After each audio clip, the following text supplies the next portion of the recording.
Salam jumpa pecinta catur, selamat datang kembali di Catur Talk Indonesia.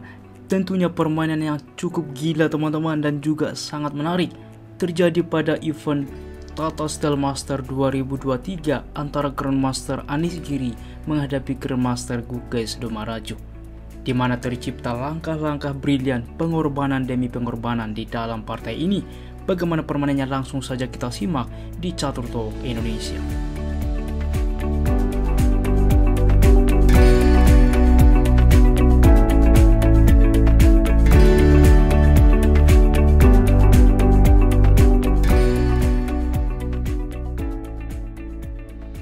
Baiklah teman-teman, di sini Anies Giri Putih melangkah dengan pion ke D4, dibalas kuda ke F6, pion ke C4, lalu E6, kuda ke F3, dan D5 saat ini.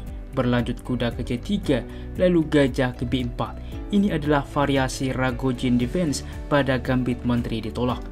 Gajah ke G5 langsung juga mengepin kuda, H6 mengusir gajah, gajah menukarkan terhadap kuda, menteri tentu menerima, lalu E3. Di mana juga membuka akses gajah, mengancam pion di masa depan. Rokade saat ini, benteng ke C1. Dengan ide seperti ini, apabila gajah ke depan langsung juga memukul kuda, maka ada benteng menerima sehingga tidak merusak struktur pion. Pion memukul pion saat ini, gajah menerima, pion ke C5. Berlanjut dengan rokade dan pion memukul pion teman-teman, mengusir kuda. Tentunya cukup logis di dalam posisi ini kita akan melihat pion memukul pion atau bahkan kuda memukul pion. Di dalam posisi ini terlebih dahulu kuda ke E4 kembali mengancam menteri. Menteri mundur ke E7, maka pion ke A3 terlebih dahulu mengusir gajah, gajah ke A5, barulah pion memukul pion. Memang teman-teman terlihat juga membuat pion terisolasi. Apa maksudnya terisolasi? Ketika tidak ada pion lain untuk mensupport ke depan. Tetapi mengapa ini dipertimbangkan oleh Anies Giri? Ia mencoba untuk menekan ke depan, mendorong juga untuk juga mengusir gajah terlebih dahulu, langsung juga mengancam menteri di masa depan, di mana Anies Giri berencana untuk menskakmat Gugas Domarajo. Benteng ke-8 dimainkan, langsung juga mengepin pion, mengancam ke depan terhadap menteri. Benteng ke C2 berlanjut bermanuver ke depan untuk juga mengancam menteri.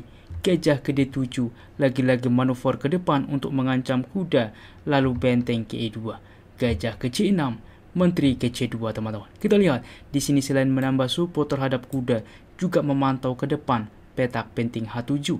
Gajah ke B6 berlanjut, langsung juga ke depan mengancam juga pion saat ini. Menusuk juga raja ke depan. Di sini benteng ke E1, di mana juga fokus rencana untuk menekan menteri teman-teman. Dan tepatlah di dalam posisi ini, posisi kritikal, dipilih tentunya raja ke H8, di mana dengan tujuan ke depan untuk menghindari dari ancaman diagonal ini. Tetapi mungkin beberapa dari teman-teman bertanya di dalam posisi ini, bagaimana bang jika dipilih yaitu dengan gajah saat ini memukul pion fokus rencana? Masalahnya yang terjadi teman-teman, memang tidak kuda langsung memukul gajah, tetapi ada langkah spektakuler kuda ke G5. Mengapa ini cukup kuat? Dengan ide seperti ini pion menerima, maka benteng memukul pion teman-teman. Di mana pion menerima, benteng memukul pion, dan kita lihat teman-teman, ini ada discover ke depan, mengancam juga menteri. Kemanapun menteri melangkah, maka ke depan ada discover skak. Oke, dan bagaimana jika di dalam posisi seperti ini? Semisal kita ambil gajah ke A5 misalkan, kembali juga mengancam benteng. Masalahnya B4 teman-teman. Gajah ke B6, tetap kuda ke G5, langkah spektakuler yang dimiliki oleh putih. Di mana pion menerima, benteng lagi-lagi memukul pion, pertukaran benteng menerima, lagi-lagi discover ke depan, menteri akan tumbang. Tetapi saya akan menunjukkan kepada Anda, kita mengacu kepada komputer, salah satu opsi terbaik ialah dengan gajah ke D5. Dengan ide seperti ini teman-teman, apabila gajah memukul gajah, tentu benteng menerima, semuanya baik-baik saja, pion juga masih cukup kuat ke depan menghalangi benteng. Dan juga bagaimana bang jika saat ini kuda ke G5? Justru ini blunder karena pion memukul kuda, di mana benteng memukul pion, pion menerima teman-teman, dan ini pun sangat kuat. Gajah memukul gajah, ada benteng yang menerima teman-teman, dan tentu tiada hal yang bisa dilakukan walaupun ada skak, gajah menutup, dan ini pun masih cukup solid dari hitam. Namun kita akan melihat bedanya teman-teman. Kita kembali ke partai aslinya. Dan di dalam posisi ini dipilih dengan Raja KH8, maka tentu tetap saja berlaku bagaimana langkah brilian yang ditemukan oleh Anies Giri, yaitu dengan kuda ke G5 teman-teman. Tentu kuda ini wajib diterima, karena apabila dicoba tidak menerima, semisal G6, maka ada kuda memukul pion F7 skak. Lihat teman-teman, menteri menerima, ada kuda ke E5 mengancam menteri mengancam pion. Menteri mundur ke E8 juga memantau pion, maka tetap kuda memukul pion skak. Raja ke G7 tentunya cukup logis karena apa? Selain langkah tentunya untuk juga langsung ke G7, selebihnya ada di cover ke depan. Oke, sehingga Raja ke G7, benteng memukul pion, mensupport kuda juga mengancam menteri.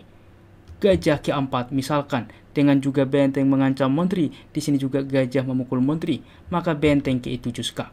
Raja ke F6, benteng ke E6 skak. Raja ke G5, H4 skak, dan ini pun paksaan skakmat gajah ke E2 skakmat. Sangat-sangat menarik teman-teman. Dan kita kembali ke partai aslinya di dalam posisi seperti ini, dipilih wajib menerima kuda ini.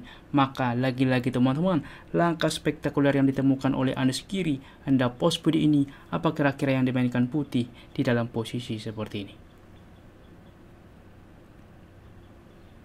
Bagaimana teman-teman? Selamat bagi Anda yang bisa menemukan langkah itulah dengan benteng memukul pion E6. Dan walaupun raja sudah berpindah, ini pun tetap masih berlaku teman-teman. Pion menerima, maka benteng memukul pion mengancam menteri. Sehingga opsi terbaik dari hitam menerima benteng. Apabila dicoba menghindar menteri semisal ke C7 misalkan, masalahnya kuda memukul pion ancaman skakmat.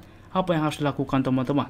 Raja berpindah mencoba, masalahnya benteng ke E8 ini pun double skak dan juga skakmat.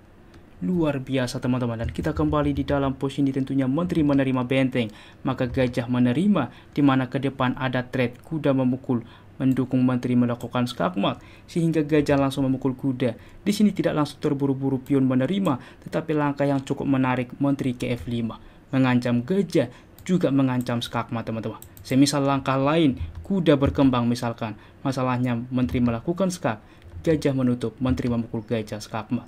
Untuk itulah dipilih oleh Gukes, yaitu dengan gajah ke4 mencegah, tentunya juga mengorbankan gajah.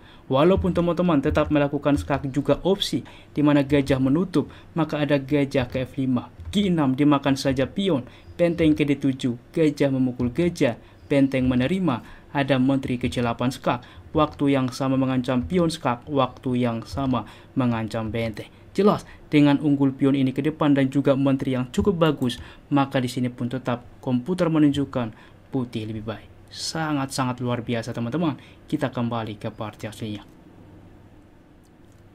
Dan di dalam posisi Anies Giri langsung menerima gajah, maka benteng memukul pion saat ini mengancam menteri juga ancaman skakmat. Sehingga harus hati-hati.